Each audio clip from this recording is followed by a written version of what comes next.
Rock and roll. Chief? Yeah. Oh, we're just waiting for the chief. He might be on a call. He's been busy.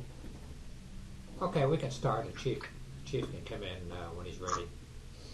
Welcome. We have Tim Patricus and Tim Keeney, Board of Selectmen. Mike Marinaccio, our Chief Financial Officer. Brian Wissinger, our Assistant Finance Director. Kim LaFleur, our Operations Director. Glenn Reynolds and the Chief will join us when they're available. I have a few announcements to make before we get started. The current state of Connecticut with the coronavirus is as follows. 26,312 positive tested patients, 1,732 that have been hospitalized, 92,795 citizens have been tested to date, and unfortunately 2,098 deaths.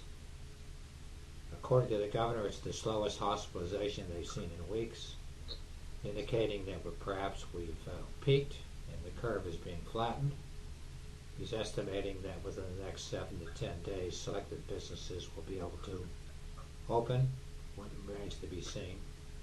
Schools will continue to be closed, still awaiting word from the governor as to whether or not they will be closed through this semester, which I suspect they will be.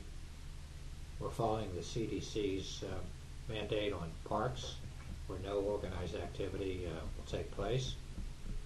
Town staff is working remotely from home with key personnel coming in on a regular basis.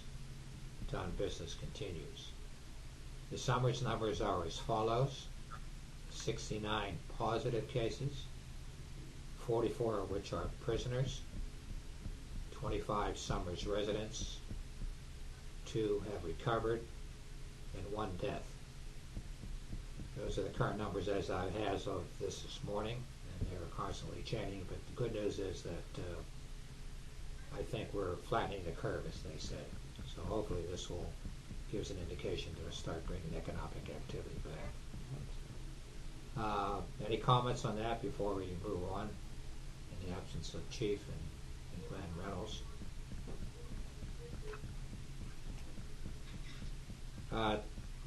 Mike, you want to jump in here? We need to set a time for the May 5th special Board of Selectmen meeting to talk about the Governor's Executive Order 7I, which empowers the Board of Selectmen to authorize the Board of Finance to adopt the budget. I mean, you set the time. I mean, all you have to do is the motion that I wrote up that Carl looked at, that would be the motion that needs to be passed. It authorizes the Board of Finance to adopt the budget and set the mill rate.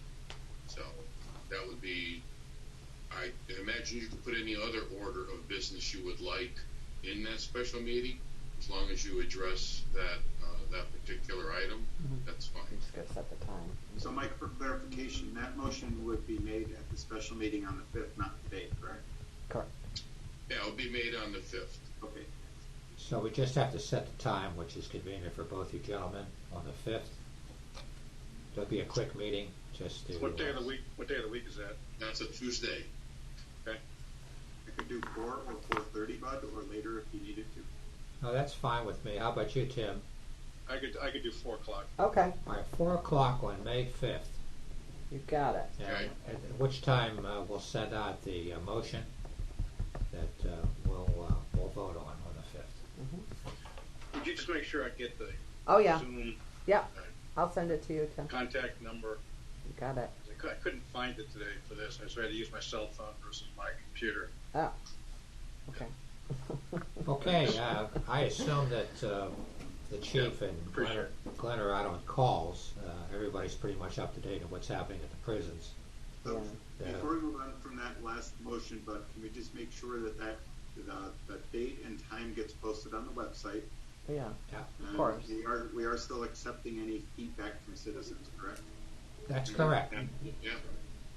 We do have a Board of Selectmen that following Thursday, and we can make that as an opportunity for citizens' comment if they want. I think by then it'll be a moot point because it will have been voted on and we'll have the mill rate set. So I just want to make sure that residents know we're going to be voting Tuesday afternoon at 4 o'clock to approve that as a Board of Selectmen and authorize the Board of Finance to go ahead and and set the mill rate for that budget. So Yeah, I can do if that. you have any issues, I'd like to hear from them before then. Okay. I'm talking about townwide. All right. We have a mutual aid agreement with the town of Enfield in terms of ambulance coverage.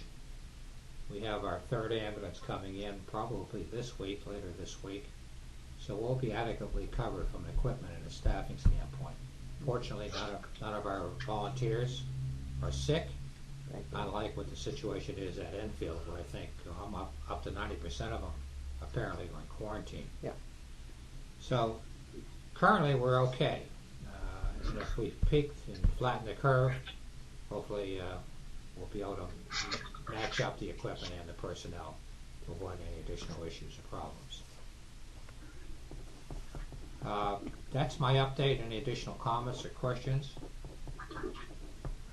Did you work out that situation with Enfield with regards to the vehicle, one of the vehicle is going to be picked up at Roach?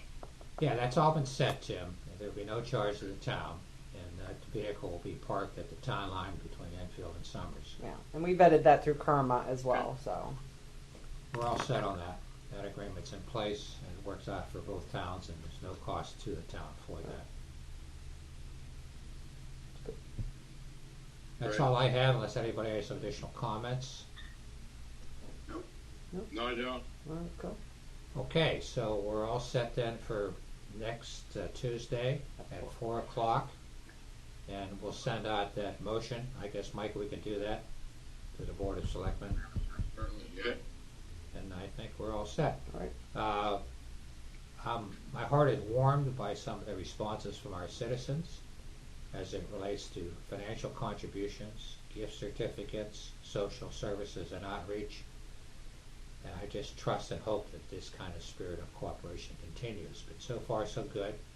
I think we're coming through this relatively unscathed. It's unfortunate we have one death, but hopefully this will be the end of it. I hope so. Speaking of that, Bud, I think you're aware the Summers Education Foundation is up to around $2,000 Right. towards the grab and go Oh, that's great. meals at the school. Right. Awesome. That, Tim, plus contributions by people at All Saints Church donating their stimulus check, plus the gift certificates that I mentioned from some of the restaurants, it's been great. And I'm hopeful that the next 7 to 10 days we can see a phased-in opening of some of these small businesses, which we need. Yep. Great. Okay. All righty? All right. Okay. Okay. Okay. Thanks to everybody. Talk to you on the Thank you. 5th. All right. Take care. Okay, Yeah, bye. we'll see you. Take care. Shut this on.